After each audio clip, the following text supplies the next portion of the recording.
اس میں ایک تو بت پرستی کا مذہب جو تھا وہ تھا، کچھ لوگ اس کے بعد یہودیت تھی یہاں پہ، کیونکہ اب ایک عرب کا خطہ ایسی جگہ پہ تھا کہ ایک طرف رومی سلطنت تھی، دوسری طرف ایرانی سلطنت تھی. تو رومی سلطنت کے ساتھ جو علاقے لگتے تھے ان میں وہاں عیسائیت آ چکی تھی، جو اس طرف دوسری طرف جو ہے بت پرستی اور جو ستارہ پرستی کے والا یا مجوسیت جو تھی وہ بھی عرب میں پائی جاتی تھی. ایسے ہی یہود یہاں پہ کیسے آباد ہوئے اس کے بارے میں بھی بڑی زبردست معلومات ملتی ہیں کہ تاریخی طور پر بخت نصر کہ نے جب ان کے اوپر مظالم ڈھائے تو وہ کیسے یہاں پہ آباد ہوئے، اور ان کی آبادی کی یہود کی آباد کاری کی تاریخ کو بھی مصنف نے بڑی زبردست طریقے سے بیان کی ہے. تو اس کے علاوہ آپ سیاسی لحاظ سے دیکھا جائے تو عربوں کی صورتحال ایسی تھی کہ کچھ تو رومی سلطنت کے تابع تھے، کچھ ایرانی سلطنت کے تابع تھے، اور کچھ لوگ آزاد تھے، کچھ علاقے آزاد تھے. مکہ کا خطہ آزاد تھا، اس کی ایک کعبہ کی وجہ سے اس کی اہمیت تھی، اور تجارت بیشتر لوگ تجارت سے وابستہ تھے، اور کعبہ کی وجہ سے اس علاقے کو ایک اہمیت تھی. تو دوسرا ان کی اپنی جو آزادی اور خود مختاری تھی ایک چھوٹے سے خطے کی، وہ بھی ایک بڑی اہمیت کی حامل تھی. اور اس کی سیاسی پس منظر میں ایک نام جو بڑا ضروری ہے میں بتانا چاہوں گا، جو مصنف نے بھی ذکر کیا ہے اور بیشتر سیرت نگار ان کے بارے میں گفتگو کرتے ہیں، وہ رسول اللہ صلی اللہ علیہ وآلہ وسلم کے آبا میں سے حضرت قصی بن کلاب کا نام ہے، جنہوں نے عربوں کو جمع کیا، اور عربوں کا پھر وہ جو ان کا سیاسی اور نظام تھا وہاں پہ مشاورت ایک بڑی اہمیت کی حامل تھی، جہاں مختلف قبائل جو ہے وہ مشاورت کرتے تھے. جب آپ جی بالکل دار الندوہ کا میں ذکر کر رہا ہوں. تو یہ آپ کہیں کہ ان کے جو تاریخی پس منظر ہے اس کتاب میں جو بیان کیا گیا ہے یہ اس کے بارے میں. اچھا جی، تو آپ نے عرب کے پس منظر کے حوالے سے تو ہمیں بتایا، اور میرا خیال ہے کہ یہ جاننا آپ نے جیسے بتایا ضروری ہے. یہ اس لیے بھی ضروری ہے کہ اسلام نے، حضور صلی اللہ تعالیٰ علیہ وسلم نے صرف بت پرستی کو ختم کر کے کوئی صرف اللہ وحدہ لا شریک کی عبادت کی طرف ہی نہیں موڑا انسانوں کو، بلکہ ایک پورا سیاسی سماجی ڈھانچہ بھی تبدیل کیا. تو ہمیں اندازہ ہونا چاہیے کہ پہلے وہ ڈھانچہ کیسا تھا اور بعد میں تبدیلی کے بعد وہ ڈھانچہ کیسے بنا. خاص طور پہ جیسے وہاں پہ میں تھوڑا سا آپ سے اس سلسلے میں اور جاننا چاہوں گا کہ جیسے وہاں پہ سرداری کا نظام تھا، قبائلی نظام تھا، تو آج کل ہم دیکھتے ہیں جہاں عموماً اس طرح کا نظام ہوتا ہے وہاں پہ کمزور اور طاقتور طبقہ کے درمیان میں ایک تفریق ہے. اسی طرح وہاں پہ جو اور مظلوم طبقات ہیں جیسے خواتین ہو گئیں یا بچے ہو گئے یا جس طرح پرانے دور میں غلام ہوتے تھے، اس کے حوالے سے آپ تھوڑا سا بتائیں کہ اس معاشرے میں کیا مقام تھا، کس طرح سے تھا. دو طبقے پائے جاتے تھے، حاکم پائے جاتے تھے اور محکوم پائے جاتے تھے. محکوموں کے حقوق نہیں تھے. جہاں تک عورتوں کی بات ہے تو عورتوں کے بارے میں بڑا ایک اشراف ہے، جو اشراف تھے ان کے ہاں عورتوں کی بڑی عزت پائی جاتی تھی. عورت لوگوں کے راضی ناموں میں، یعنی کہ کہیں اگر تنازع ہو جائے تو عورت جو ہے وہ مداخلت کر کے لوگوں میں راضی نامہ کراتی تھی. تو مجموعی طور پر عورت کی عزت تو قائم تھی وہاں پہ، لیکن بدقسمتی سے اس کے ساتھ ساتھ عورتوں کا استحصال بھی تھا. کچھ جگہ ایسی تھیں جہاں پہ بیٹیوں کو زندہ درگور کیا جاتا تھا، جس کا قرآن پاک میں بھی ذکر آیا ہے. نکاح کی کچھ صورتیں ایسی پائی جاتی تھیں جس کو بعد میں اسلام نے ختم کر دیا. پھر کچھ جو نچلے قبائل کی عورتیں تھیں ان سے قہبہ گری کا بھی کام لیا جاتا تھا. تو اس لحاظ سے پھر لونڈی اور غلام کے معاملات میں بھی کافی زیادہ وہاں پہ بے اعتدالیاں پائی جاتی تھیں، جس کو جب اسلام آیا تو اس چیز کو ختم کیا گیا. یعنی خواتین کے حوالے سے بھی اس کا مطلب ہے ہم یہ کہہ سکتے ہیں کہ جو ایک ایلیٹ یا ایک حاکم طبقے کی خاتون تھی اس کا معیار ایک بلند تھا جی، اور جو مظلوم طبقے کی خاتون تھی وہ زندہ درگور بھی ہوتی تھی. اگر وہ چھوٹی بیٹی ہے جی، وہ جوان ہے تو اس سے عصمت دری بھی ہوتی تھی، قہبہ گری کا کام بھی لیا جاتا تھا. تو جو طبقاتی تقسیم ہے ہاں وہ ہمیں وہ بہت عورت کے معیار کے اندر بھی نظر آتی ہے، مردوں کے مقام کے اندر بھی نظر آتی ہے، اور باقی جگہ پہ جی طبقاتی تقسیم تو بہت زیادہ پائی جاتی تھی، اور اس چیز کا آگے بھی اس کے اثرات جو ہیں ہمیں محسوس ہوتے ہیں جب ہم سیرت کا مطالعہ کرتے ہیں. تو ہم دیکھتے ہیں کہ جب قریش مکہ آتے ہیں رسول اللہ صلی اللہ علیہ وسلم کے پاس، تو کہتے ہیں کہ آپ کے تو تابعین میں سے، آپ کے صحابہ میں سے ایسے ایسے غلام پائے جاتے ہیں، اور اس چیز کو وہ جو ہے تسلیم نہیں کرتے.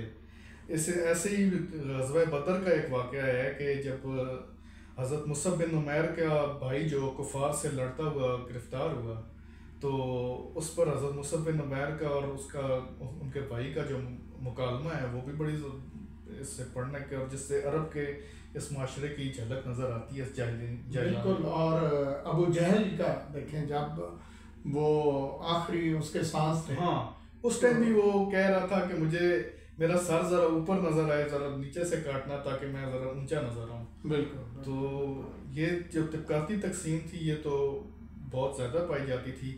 اور پھر آپ یہ بھی دیکھیں کہ جو اکثر صحابہ کرام جن کو مشکلات کا سامنا کرنا پڑا، ان میں جو صحابہ جن کا کوئی خاندانی بیک گراؤنڈ اسٹرانگ نہیں تھا، ان کو زیادہ مشکلات پیش آئیں. حضرت عثمان رضی اللہ تعالیٰ عنہ کو بھی مشکلات پیش آئیں، انہیں ظلم کا نشانہ بنا گیا.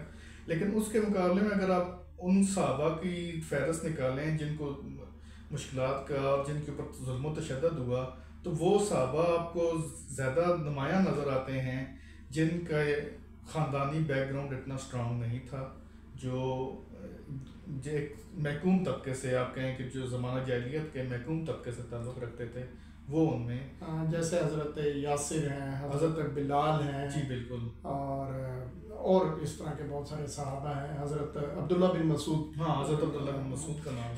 اچھا، یہ تو آپ نے بتایا زمانہ جاہلیت کی برائیوں کے حوالے سے، وہاں پہ عورت کا اتصال ہو رہا ہے، وہاں پہ طبقاتی تقسیم ہے، وہاں پہ اتنا زیادہ فرق ہے کہ لوگ مرتے وقت بھی چاہ رہے ہیں کہ میں نمایاں ہوں. اور باقی کہ عربوں میں کچھ اچھی بات بھی تھی جو رسول اللہ صلی اللہ علیہ وسلم پھر بھی ادھر ہی ہے. نہیں، یہ اس کتاب میں ایک بڑی اچھی بات ہے. اس میں اس عرب کے اس معاشرے کی ایک بڑی یعنی کہ منصفانہ تصویر پیش کی ہے. ایسا نہیں ہے کہ جس طرح ہم نے کہا کہ ان میں برائیاں، تو ظاہری بات ہے برائیاں تھیں، ان برائیوں کو خاتمہ کیا گیا، لیکن اس کے ساتھ ساتھ وہاں اچھائیاں بھی پائی جاتی تھیں. اچھائیوں میں سب سے پہلے تو وہ لوگ وعدے کے پابند تھے. ان نے وعدہ خلافی نام کی، اور وعدہ خلافی کے ساتھ ساتھ وہاں پہ جھوٹ بولنے کو بھی بڑا عیب سمجھا جاتا تھا. یعنی کہ لوگ حیران ہوتے تھے کسی کو کہتے کہ وہ یہ بندہ جھوٹ بولتا ہے. اچھا، یہاں پہ میں ایک بات میرے آپ کی گفتگو سے یہ میرے ذہن میں، پہلے میں نے نہیں سوچی تھی. آپ نے گفتگو میں کہا کہ عرب کے معاشرے میں جھوٹ بولنا ایک بڑا عیب سمجھا جاتا ہے. جی. اب ایسا معاشرہ جس میں سارے لوگ سچ بولتے ہیں، جی، اس معاشرے میں اس شخص کا معیار سچ کا کیا ہوگا جس کو وہ معاشرہ بھی صادق ہے؟ جی، یہ بڑا زبردست ہے. یہ رسول اللہ صلی اللہ علیہ وسلم کی زندگی کا، اس 40 سالہ زندگی کا یہ 2 لقب ہیں. یعنی کہ ایک تو میں جاہلی معاشرے میں جہاں سچ بولا جاتا تھا وہاں امانت داری بھی پڑی تھی. تو اس میں آپ صلی اللہ علیہ وسلم صادق اور امین کا لقب پایا. میرے ذہن میں یہ بات آ رہی ہے کہ جیسے ہمارا ایک معاشرہ ہے جس میں ہمیں پتہ ہے کہ سچ جھوٹ کس طرح چلتا ہے، کیا وہاں پہ کوئی بندہ سچ بولے اور سچ سے مشہور ہو جائے تو وہ کوئی بڑی بات ہے. جی. لیکن اس سچ کا معیار کیا ہوگا جو سچے معاشرے میں بھی لوگ پھر مثال دیں کہ سچ کی بھی پھر ایک جو اعلیٰ ترین صورت ہے. بالکل ایسی بات ہے. بہت زبردست آپ نے نقطہ بیان کیا. پھر ان کے اندر کوئی بناوٹ، کوئی مصنوعی پن نہیں تھا. وہ بدوی سادگی ان کے اندر پائی جاتی تھی.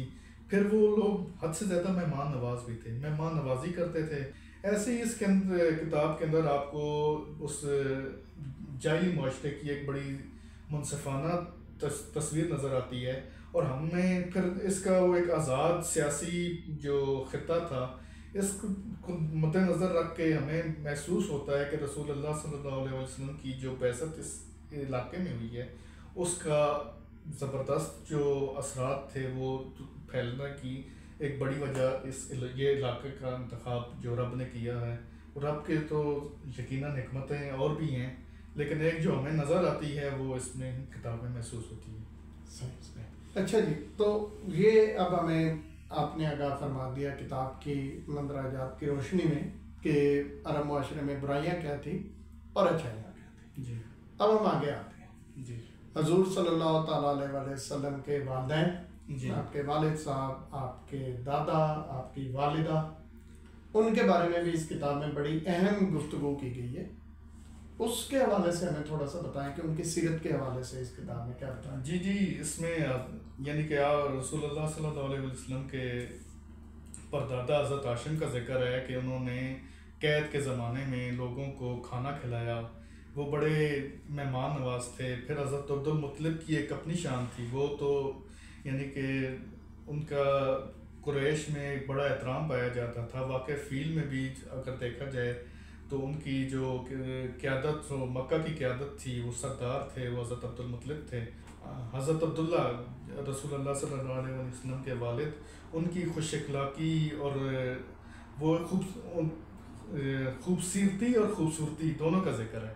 اور حضرت عبداللہ کا جب انتقال ہوا تو حضرت آمنہ نے جو مرثیہ پڑھا، اس کے اشعار بھی اس میں ہیں جو بڑے دل کو ہلا دیتے ہیں۔ تو کہ ایک خوبرو نوجوان جو اپنی خوش خلقی میں جس کا کوئی ثانی نہیں تھا، وہ آج اس کو تخت پہ لے کے جا رہے ہیں، اور اب دنیا ان جیسا خوبصورت انسان نہیں دیکھے گی۔ تو اس طرح کے بڑے جو رسول اللہ صلی اللہ علیہ وسلم کے والدین ہیں یا آپ کے آباء اجداد ہیں، ان کا بھی ذکر بڑا زبردست طریقے سے بیان ہوا ہے۔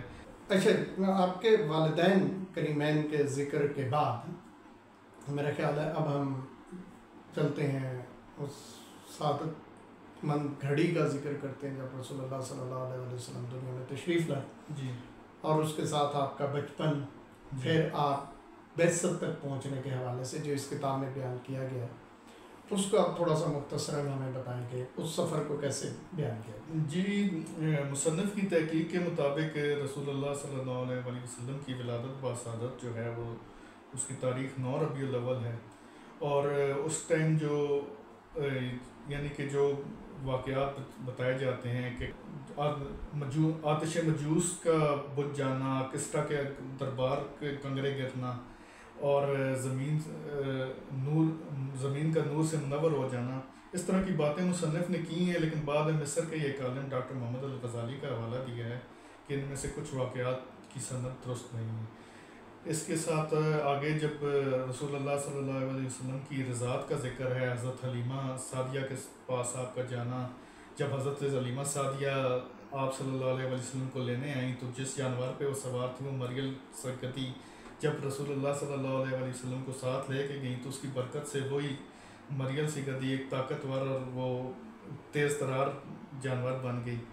پھر جو حضرت حلیمہ سعدیہ کے پاس قیام کے دوران آپ رسول اللہ صلی اللہ علیہ وسلم نے وہاں وقت گزارا، وہاں شق صدر کا واقعہ پیش آیا، آپ نے جو ان کی بکریاں چرائیں، اور جو بکریوں میں بھی پھر جو برکت آپ صلی اللہ علیہ وسلم کے طفیل آئی، اس سب کا ذکر اس کتاب میں موجود ہے۔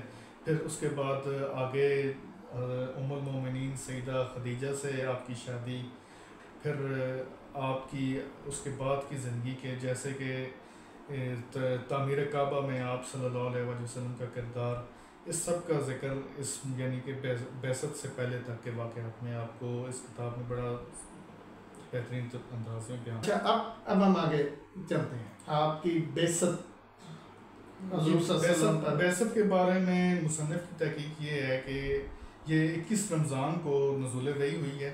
اچھا، مجھے ایک چیز جو اس میں پھر آگے مجھے محسوس ہوئی، یہیں پہ میں ذکر کر لوں گا کہ نزول وحی اور بعثت دو الگ چیزیں ہیں جن کو کئی سیرت نگاروں نے جن کو الگ الگ بیان کیا ہے۔ وہ مجھے محسوس ہوا کہ اس میں تھوڑا سا اس چیز کو کمی محسوس ہوئی ہے۔ اچھا، اب جو مکی عہد ہے رسول اللہ صلی اللہ علیہ وسلم کا، اس کو بھی 3 ادوار میں مصنف نے بیان کیا ہے۔ پہلا دور جو خفیہ دعوت کا دور تھا 3 سال کا، اس کے بعد آپ کہہ لیں کہ جو طائف تک جو ہے وہ مشکل ترین دور تھا، اور طائف کے بعد کا ایک جو مختصر سا دور ہے اس کو تیسرا دور قرار دیا ہے۔ تو پہلا دور تو خفیہ دور تھا، جس میں جو آپ کی خفیہ دعوت سے یا جو اعلانیہ دعوت نہیں تھی اس سے کچھ صحابہ کرام نے اسلام قبول کیا، جیسے اولین صحابہ میں حضرت ابوبکر صدیق، حضرت علی، پھر اس کے بعد حضرت ابوبکر صدیق کی تبلیغ سے ہی حضرت عثمان، حضرت عبد الرحمن بن عوف، حضرت طلحہ، حضرت زبیر کا اسلام میں آنا، پھر حضرت سعید بن زید، حضرت عبداللہ بن مسعود، یہ وہ مختصر جماعت تھی سابقون الاولون کی، جو اس دور میں جنہوں نے اسلام قبول کیا۔ پھر جو دوسرا دور ہے وہ بڑا مشکل دور بنتا ہے، جس میں صحابہ کرام کے اوپر سختیاں پیش آئیں۔ حضرت عمار بن یاسر کو، حضرت عمار بن یاسر کے والد حضرت یاسر کو، حضرت عمار بن یاسر کی والدہ حضرت سمیہ کو انہیں بڑی مشکلات پیش آئیں، حضرت بلال کو مشکلات پیش آئیں، حضرت عثمان کو بھی مشکلات کا سامنا کرنا، حضرت خباب بن عرد کے اوپر جو مظالم ڈائے گئے، ان سب کا ذکر آپ کو اس کتاب میں ملے گا کہ کس طرح جب اعلانیہ تبلیغ کا آغاز ہوا تو جن لوگوں نے اس ٹائم کفار کے اگینسٹ، یعنی کہ کفار کی جو مروجہ مذہب تھا اس کے خلاف بت پرستی سے بغاوت کی، تو کیسے کفار جو ہے وہ کتنی سختی سے انہوں نے اس دعوت کو روکنے کی کوشش کی، لیکن کیونکہ اس دعوت کو ایک تائید الہی حاصل تھی تو یہ صحابہ کرام انہوں نے ان مشکلات کا مقابلہ کیا، اور انہیں معلوم تھا کہ ہم ایک صادق اور امین کی تائید کر رہے ہیں، ان کی تصدیق کر رہے ہیں، تو ہمیں بالآخر جو بھی ہمیں مشکلات پیش آ رہی ہیں یہ ہمارے آخرت میں ہمارے لیے آسانیاں پیدا کریں گے۔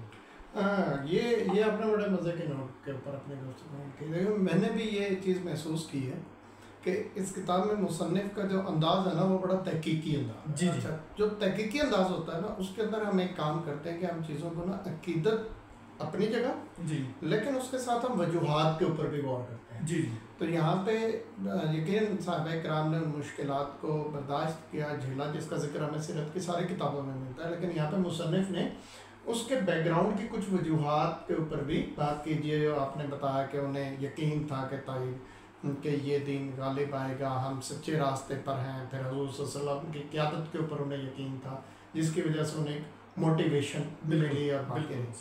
اچھا، اس جو مشکل آپ کی زندگی کا یہ حصہ ہے جی، اس میں ہمیں دو شخصیات حضور صلی اللہ علیہ وسلم کے ساتھ، ویسے تو اور بھی بہت سی ہیں لیکن دو آپ کے بالکل گھر کی شخصیات جو آپ کے ساتھ ہمیں نظر آتی ہیں کھڑی، ان کا ہم تھوڑا سا ذکر کرنا میرا خیال ہے ضروری ہوگا۔ میں آپ کے سوال کو معذرت کٹ کر رہا ہوں، یہ جو دوسرا دور ہے ان میں دو شخصیات کا آپ نے ذکر کیا، دو کا میں کر دیتا ہوں، آپ کی دو شخصیات کا پھر میں آگے چلتے ہیں۔ ان دو شخصیات حضرت حمزہ کا اسلام لانا، حضرت عمر کا اسلام لانا، اس کو خصوصی طور پہ بڑا زبردست طریقے سے جو ہے نا وہ ایک، کیونکہ سیرت کے ایک ایسے واقعات ہیں جنہوں نے دعوت اسلام میں بڑا اہم کردار ادا کیا، اور حضرت عمر کے اسلام لانے کے متعلق ایک تو واقعہ جو مشہور ہے کہ وہ تلوار لے کر نکلے تو رستے میں خبر ہوئی کہ ان کی بہن اور بہنوئی اسلام قبول کر چکے ہیں، ایک وہ، اور دوسرا واقعہ وہ ہے کہ وہ خود بھی اس ہدایت کی طرف راغب ہو چکے تھے اور چھپ چھپ کر وہ وہی سنا کرتے تھے، جب رسول اللہ صلی اللہ علیہ وسلم خانہ کعبہ میں تلاوت کرتے تھے تو چھپ چھپ کر وہ سنا کرتے تھے۔ ان دونوں واقعات میں انہوں نے تطبیق دینے کی بھی کوشش کی گئی۔ اب میں آپ کی طرف آتا ہوں۔ اچھا، یہ بھی آپ نے ایک بڑی زبردست سمیٹری بنائی، دو شخصیات اور دو شخصیات کی، لیکن میری جو مراد تھی وہ تھی جو مشکل کے دور میں آپ کے ساتھ کھڑی ان میں سے ایک حضرت ابو طالب کی، جس کے اوپر میں چاہوں گا آپ پہلے بات کر لیں، پھر ہم دوسری شخصیت جو حضرت اماں خدیجہ الکبریٰ رضی اللہ تعالیٰ عنہ کی شخصیت ہے ان کے اوپر بھی ہمیں بات کرنا ضروری سمجھتے ہیں۔ تو پہلے حضرت ابو طالب کے حوالے سے۔ اچھا، جناب ابو طالب کے حوالے سے تو آپ کو بڑی اس کتاب میں جو ہے نا بڑی ایک زبردست تصویر نظر آتی ہے کہ انہوں نے چچا ہونے کے ناطے رسول اللہ صلی اللہ علیہ وسلم کی بھرپور مدد کی، اور ایک چچا بھی تھے اور بنو ہاشم کے سربراہ بھی تھے، تو بنو ہاشم کے سربراہ ہونے کے طور پہ بھی انہوں نے رسول اللہ صلی اللہ علیہ وسلم کی حفاظت اور ان کی تائید کرنے میں بڑا اپنا کردار ادا کیا. ان کے بارے میں بتایا ہے کہ وہ رات کو اٹھ کے بستر بدل کر دیا کرتے تھے کہ کفار کی جو ہے حملوں سے رسول اللہ صلی اللہ علیہ وسلم کو محفوظ رکھا جائے. پھر جب وہ کفار کی بستر کن سے بدلتے تھے یہ بھی بڑی ہے. حضرت علی سے اپنے بیٹوں سے بدلتے تھے یہ. تو پھر اس کے بعد جو آپ صلی اللہ علیہ وسلم کی جیسی دعوت پھیل رہی تھی تو جو حضرت ابو طالب کا ایک بیچ میں آگے آپ کہیں کہ ان کا ایک سہارا تھا یا بیچ میں ایک ان کی شخصیت تھی, وہ کفار ان کے پاس شکایات لے کر آتے تھے. تو حضرت ابو طالب نے اس میں کہا کہ میں جو انہوں نے اپنے بھتیجے کی بھرپور حمایت کی. بڑی اچھی تصویر جناب ابو طالب کی آپ کو نظر آتی ہے. اور پھر جو شعب ابی طالب میں مشکلات صحیح ہیں اس کو بھی بیان کیا ہے. پھر انہوں نے اپنے بھتیجے کی حمایت میں جو اشعار کہے ہیں ان کو بھی ذکر کیا ہے. تو ایک بڑی عمدہ تصویر نظر آتی ہے. اور میں پھر مصنف کی منصفانہ رویہ کہوں گا کہ وہ جناب ابو طالب کے ایمان کے قائل نہیں ہیں. وہ ان کا ایمان کو ان کے نزدیک ان کا انتقال ایمان پہ نہیں ہوا. اور جو سورہ توبہ کے آیات ہیں جو اس بارے میں کہی جاتی ہیں انہوں نے ان کو ذکر کیا ہے. لیکن اس کے باوجود جو انہوں نے اس معاملے میں اپنا مثبت کردار ادا کیا ہے, مصنف نے اس کو بھرپور انداز میں ذکر کیا ہے. اچھا چلیں, حضرت ابو طالب کا ذکر آپ نے کر دیا, اگر آپ کی اجازت ہو تو حضرت خدیجہ الکبریٰ کا ذکر میں کر دوں. چلیں ضرور جی. حضرت خدیجہ الکبریٰ ہم سب کو پتہ ہے کہ آپ انتہائی مالدار خاتون تھیں, اور پھر آپ جب حضور صلی اللہ تعالیٰ علیہ وسلم کی زندگی میں آئیں اور پھر جب آپ کے اوپر اللہ تعالیٰ نے وحی کا سلسلہ فرمایا اور آپ نے اپنی نبوت کا اظہار فرمایا, تو اولین اسلام قبول کیا برقہ بن نوفل کے ذریعے, جو ایک حضور صلی اللہ علیہ وسلم کی باتوں آپ کو ڈھارس بندائی. اسی طرح جو کفار نے جو بھی اس وقت ظلم و ستم کیا تو اس سارے سلسلے میں چٹان کی طرح آپ کے ساتھ کھڑی رہی. اور حتیٰ کہ وہ وقت بھی آیا کہ جو مکہ کی مالدار ترین خاتون تھی ان کو شیب ابی طالب میں نہ صرف کئی دن بھوک پیاس سے گزارنے پڑے بلکہ اپنے بچوں کو بھی اس طرح روتے دیکھنا پڑا, لیکن وہ حضور صلی اللہ تعالیٰ علیہ وسلم کی کے مشن سے کسی بھی ایک لمحہ کے لیے بھی پیچھے نہیں ہٹے. تو جب شیب ابی طالب کا سفر ختم ہوا, وہ وقت ختم ہوا, تو اس وقت حضرت ابو طالب اور حضرت خدیجہ الکبریٰ کا وصال ایک بہت مختصر وقت میں ایک دوسرے کے بعد ہوا. تو یہ حضور صلی اللہ تعالیٰ علیہ وسلم کے اوپر انتہائی ایک غم کا وقت تھا. تو آپ نے اس کا ذکر بار بار اپنی زندگی میں تاحیات, آپ نے جب تک آپ ہمارے درمیان موجود رہے, آپ نے اس کا ذکر کیا کہ وہ آپ کی غمگسار تھیں. انہوں نے اس وقت آپ کی تصدیق کی جب لوگ آپ کو جھٹلا رہے تھے. انہوں نے اس وقت آپ کی مدد کی جب لوگ آپ کو اپنا مال نہیں دے رہے تھے. اور انہوں نے اس وقت آپ کا ساتھ دیا جب کہ آپ کا ساتھ دینے والے بہت کم تھے. تو یہ بہرحال ایسی ہستیاں ہیں جن کا ذکر بالکل ہمارے لیے باعث سعادت ہے. اور اچھا رائے صاحب, یہاں ہم نے حضرت ابو طالب کا ذکر کیا, حضرت خدیجہ کا ذکر کیا, تو کفار میں بھی کچھ ایسے لوگ تھے نا جن کا اس کتاب میں بھی ذکر ملتا ہے جو رہے کفر پہ جی, لیکن ان کا رویہ حضور صلی اللہ تعالیٰ علیہ وسلم کے ساتھ اس طرح کا ظالمانہ نہیں تھا بلکہ ایک بہتر انسان جیسا رویہ تھا یا بہتر رویہ تھا. اچھا یہ بھی بڑا اس میں اہم نقطہ ہے سیرت کا کہ کفار میں بھی دو طرح کے کفار پائے جاتے تھے. ہارڈ لائنرز تھے اور بیچ میں سافٹ والے بھی تھے. جیسے کہ ہارڈ لائنرز میں عقبہ بن ابی معیط ہو گیا, ابو لہب ہو گیا, ابو جہل ہو گیا. لیکن ہمیں عتبہ بن ربیعہ کی شخصیت ایک ایسی نظر آتی ہے کہ جو ہر جگہ مصالحت کی کوشش کرتا نظر آتا ہے. وہ غزوہ بدر تک وہ بالکل بڑا ایک ریشنل, بڑا عقل والی باتیں کرتا تھا, لیکن آخر میں وہی ابو جہل کے بھڑکاؤ میں آ کے اس میں جاہلیت کی بھڑک اٹھی اور حضرت حمزہ کے ہاتھوں قتل ہوا. ایسے ہی ایک اور نام معتم بن ندی کا ہے. معتم بن ندی رسول اللہ صلی اللہ علیہ وسلم کے ساتھ ان کا معتم کا رویہ بڑا اچھا تھا, اور اسی معتم کے اچھے رویے کو رسول اللہ صلی اللہ علیہ وسلم نے بدر کے دن بھی یاد کیا کہ جب بدر کے کفار جب انہیں گرفتار کیا گیا, جب وہ قیدی بنا کر لائے گئے, تو اس ٹائم رسول اللہ صلی اللہ علیہ وسلم نے کہا تھا کہ اگر آج معتم بن ندی زندہ ہوتا اور وہ کہتا کہ ان کو چھوڑ دو تو میں چھوڑ دیتا.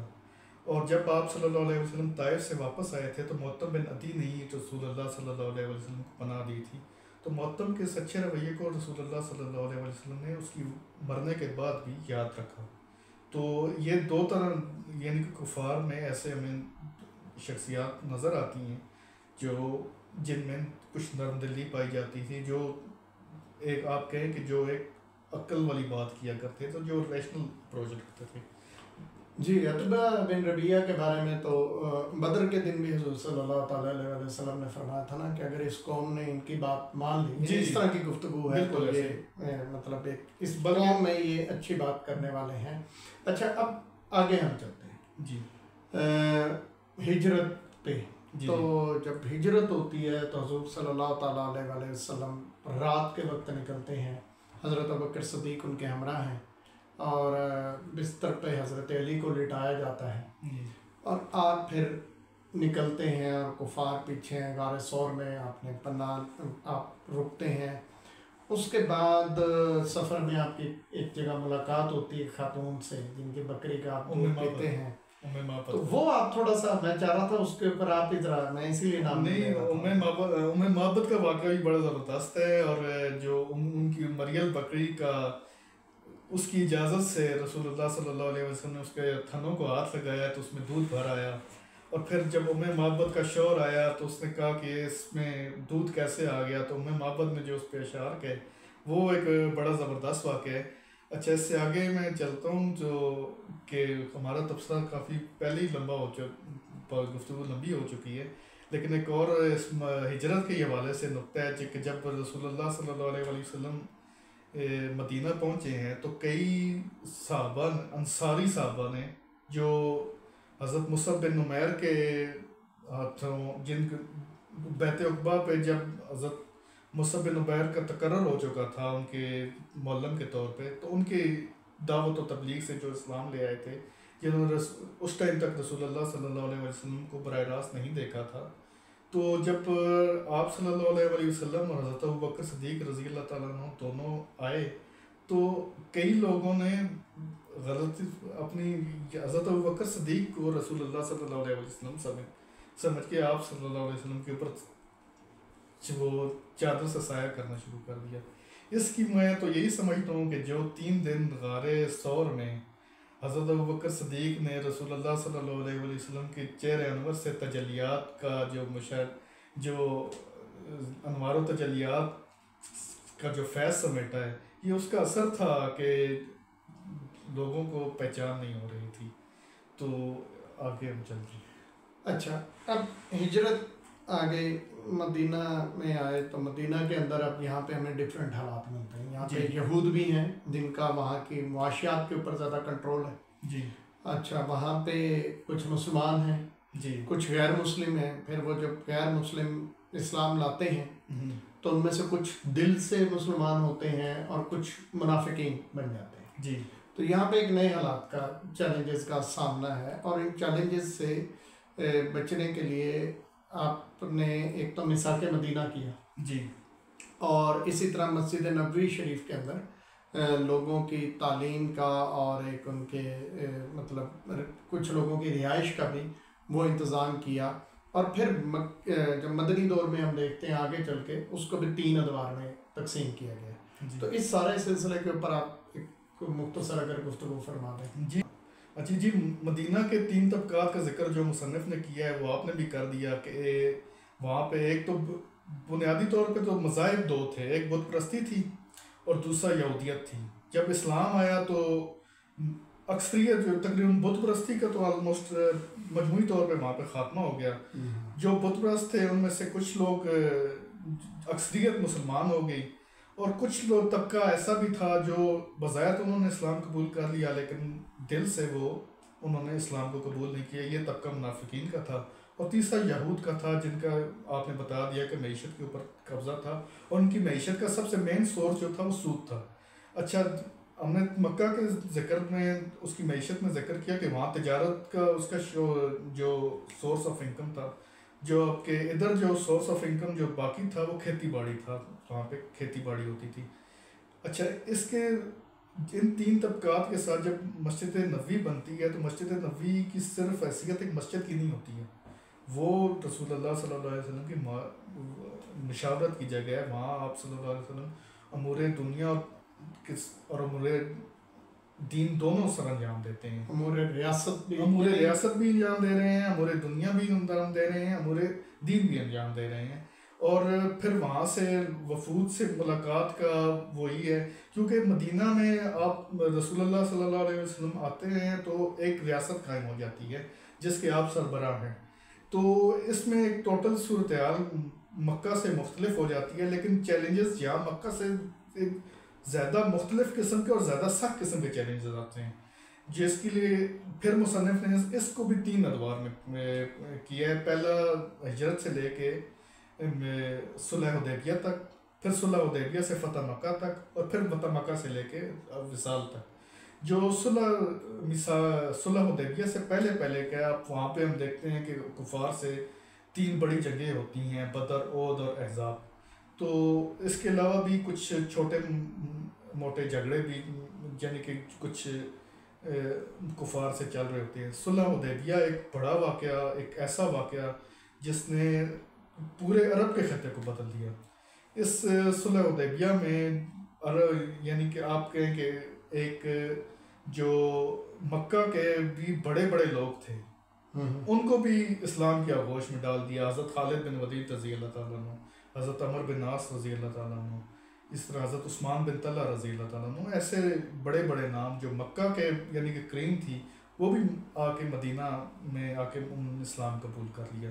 پھر تیسرا دور جو فتح مکہ کے بعد یعنی کہ اچھا، اسی دور میں رسول اللہ صلی اللہ علیہ وسلم صلح حدیبیہ کے بعد انہوں نے مختلف حکمران وقت کو خطوط لکھے جن کو اسلام کی دعوت دی۔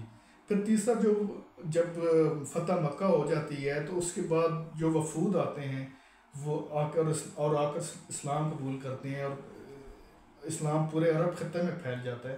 وہ ایک تیسرا دور کو اس میں ڈسکس کیا گیا۔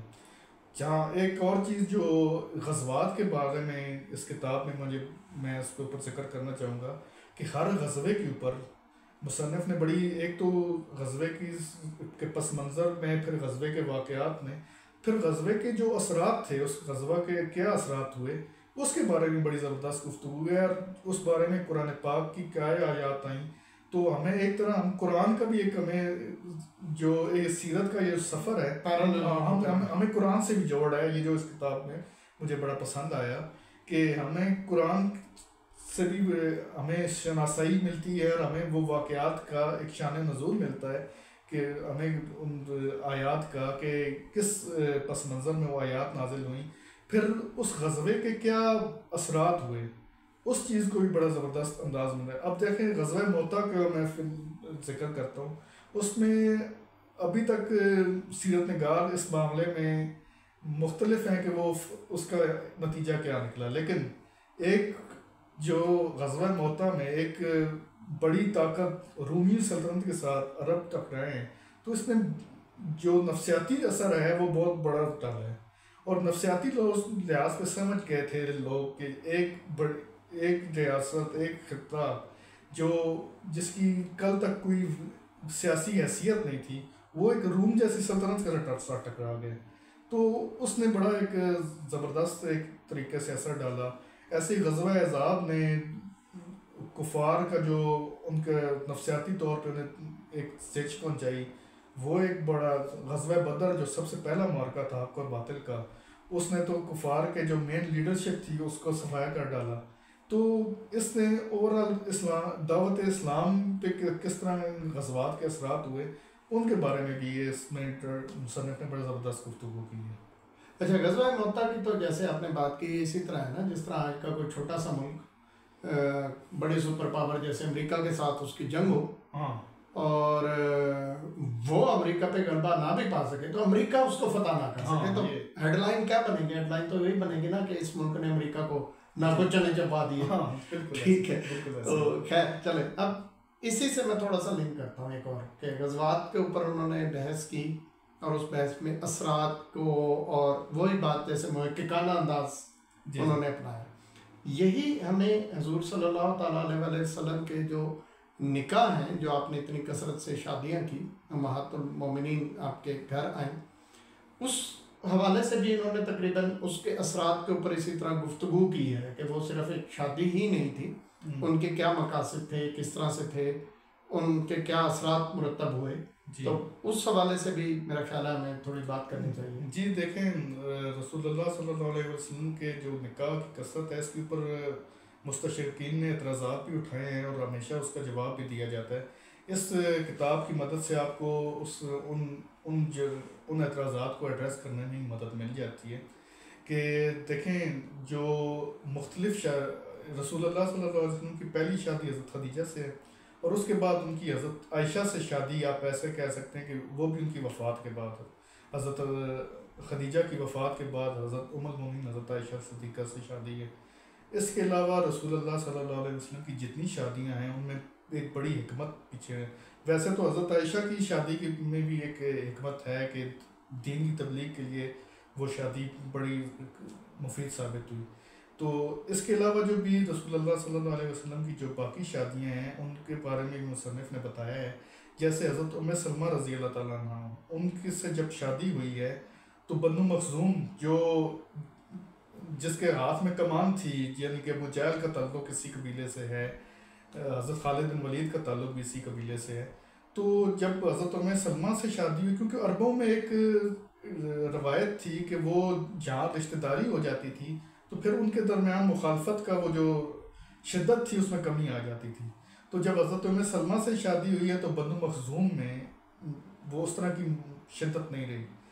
جب حضرت ام حبیبہ رضی اللہ تعالیٰ عنہ سے نکاح ہوا تو حضرت ابو سفیان جو تھے جو اس ٹائم اسلام نے قبول کیا تھا ان کی بھی مخالفت میں جو ہے نا وہ کافی اس میں کمی آ گئی, اس کی شدت میں کمی آ گئی. حضرت جویریہ کا اسلام تو پورے قبیلے کے لیے ایک وہ نعمت ثابت ہوا. تو ایسے ہی حضرت زینب بنت جاش کے ساتھ جو شادی ہے وہ تو ایک رسم تھی, جو ایک کبیر رسم تھی جو اس ٹائم عرب معاشرے میں قائم تھی, اس کا خاتمے کے لیے وہ اس نے اپنا کردار ادا کیا. تو یہ آپ دیکھیں کہ ہر شادی کے پیچھے جو ایک حکمت تھی وہ بھی مصنف نے بیان کی ہے. ہم نے تو 3-4 کے بطور نمونہ گفتگو کر دی ہے. باقی رسول اللہ صلی اللہ علیہ وسلم کی باقی شادیاں جو ہوئی ہیں ان کے بارے میں بھی آپ کو اس کتاب میں ذکر مل جاتا ہے. اچھا جی, تو اب ہم تھوڑا سا اختتام کی طرف بڑھتے ہیں. تو میرا ایک سوال جو ہر ایک ویڈیو میں آپ سے ہوتا ہے کہ بطور انسان جب ہم کچھ بھی کام کرتے ہیں تو اس میں کچھ نہ کچھ کمی تشنگی تو رہ جاتی ہے. تو آپ کو اس کتاب میں کیا تشنگی محسوس ہوئی؟ اچھا, یہ بڑا مشکل سوال آپ نے کر دیا ہے اس کتاب کے حوالے سے, کیونکہ ایک تو اس کتاب کو سیرت کا عالمی ایوارڈ ملا ہو اور پھر جس کی اتنی جو ہے نا جس میں مختلف پہلوؤں کا احاطہ کیا گیا ہو. ایک تو اس سے سوال مشکل بھی ہے اور پھر آسان بھی اس طرح سے بن جاتا ہے کہ سیرت ایک پہلو اتنا وسیع ہے کہ اس میں سے کہیں نہ کہیں سے کچھ چیزیں نکل آتی ہیں جس کو ہے. لیکن میں جو ایک چیز کا ذکر ہے کہ مکی مواخات جو تھا ایک وہ بڑا اہم چیپٹر ہے رسول اللہ صلی اللہ علیہ وسلم کی سیرت کا اور دعوت کے نقطۂ نظر سے, اس کا ذکر اس کتاب میں نہیں ہے. اس کے علاوہ 2 روایات ہیں جس میں یہ جو وحی کا جو ہوا وحی میں جو تاخیر ہوئی اس کے حوالے سے جو بخاری میں امام زہری کا وہ ادراج ہے اس کو ذکر نہ کیا جاتا تو میرے خیال سے زیادہ بہتر تھا. اس طرح حضرت حمزہ کی شہادت کے بارے میں بھی کچھ چیزیں ایسی ذکر کی گئی ہیں جن کے اوپر سوال اٹھایا جا سکتا ہے. لیکن میں آپ کہہ سکتا ہوں کہ مجموعی طور پہ کتاب میں ایک جو ہے نا حسن کے پہلو زیادہ ہے. بیچ میں کچھ ظاہری بات ہے, میں پہلے بات ہوئی کہ موضوع اتنا بڑا ہے کہ اس میں کچھ کمیاں پائی جاتی ہیں. ایسی ایک بلکہ مجھے یاد آ گیا کہ حضرت مصعب بن عمیر کی جو تبلیغ سے جو حضرت سعد بن معاذ رضی اللہ تعالیٰ عنہ بنی اوس سے جب انہوں نے اسلام قبول کیا تو اس میں حضرت سعد بن معاذ کے ساتھ حضرت اسید بن حضیر کو بھی سردار کہا گیا. وہ سردار تو بے شک تھے لیکن جو بنی اوس کی اس ٹائم کی سربراہی تھی وہ حضرت سعد بن معاذ کی تھی. اور باقی کتب سیرت کے ساتھ دیکھا جائے تو اس واقعہ حضرت سعد بن معاذ کا ہے. تو وہ بھی ایک اس کے اوپر ایک سوال اٹھایا جا سکتا ہے. ظاہری بات ممکن ہے کہ دونوں واقعات ہوں, مصنف کی رائے درست ہو اور باقی سیرت نگاروں نے اس چیز کو چھوڑا ہو, لیکن اس کے اوپر اگر کوئی وضاحت کوئی ہو جائے تو زیادہ بہتر نظر آتا ہے. اچھا جی, اب جیسے پچھلے ویڈیو کے آخر میں نے ایک نعت شریف پڑھی تھی. جی جی. اس ویڈیو کے آخر میں اگر آپ اس کتاب سے کوئی اقتباس کرتے ہیں, خاص طور پہ جو بالکل آخری اس کا حصہ ہے, میں اس کتاب کا اختتام میں کرتا ہوں, مجھے وہ بڑا پسند ہے. میں اس میں جو ہے نا یہ آپ کو یعنی کہ جو میں نے کہہ رہا تھا کہ سیرت کا موضوع اتنا وسیع ہے کہ اس میں بہت سی چیزیں چھوڑ جاتی ہیں. اس چیز کے مصنف نے بھی اعتراف کیا ہے کہ آپ کی جن خوبیوں کا ذکر کیا ہے, یعنی کہ یہ آخر میں بالکل آخری صفحہ ہے, ہم نے پچھلے صفحات میں آپ صلی اللہ علیہ وسلم کی جن خوبیوں کا ذکر کیا ہے وہ آپ صلی اللہ علیہ وسلم کے کمال اور عظیم صفات کی چند چھوٹی چھوٹی لکیریں ہیں, ورنہ آپ کے مجد و شرف, شمائل و خصائل کی بلندی اور کمال کا عالم یہ تھا کہ ان کی حقیقت اور تہ تک نہ رسائی ممکن ہے نہ اس کی گہرائی ناپی جا سکتی ہے. بھلا عالم وجود کے اس سب سے عظیم بشر کی عظمت کی انتہا تک کس کی رسائی ہو سکتی ہے کہ جس نے مجد و کمال کی سب سے بلند چوٹی پر اپنا نشیمن بنایا اور اپنے رب کے نور سے اس طرح منور ہوا کہ کتاب الہی اس کا وصف اور خلق قرار دیا گیا, یعنی قاری نظر آتا ہے حقیقت میں ہے قرآن. جی, علامہ اقبال نے کہا تھا نا کہ لوح بھی تو قلم بھی تو تیرا وجود الکتاب گنبد آبگینہ رنگ تیرے محیط میں حباب, تیری نگاہ ناز سے دونوں مراد پا گئے, اب ویاس و جستجو عشق حضور و استرا. تو آپ کے فیض و کمالات کی برکات اللہ تعالیٰ میں نصیب فرمائے. بہت شکریہ. اللہ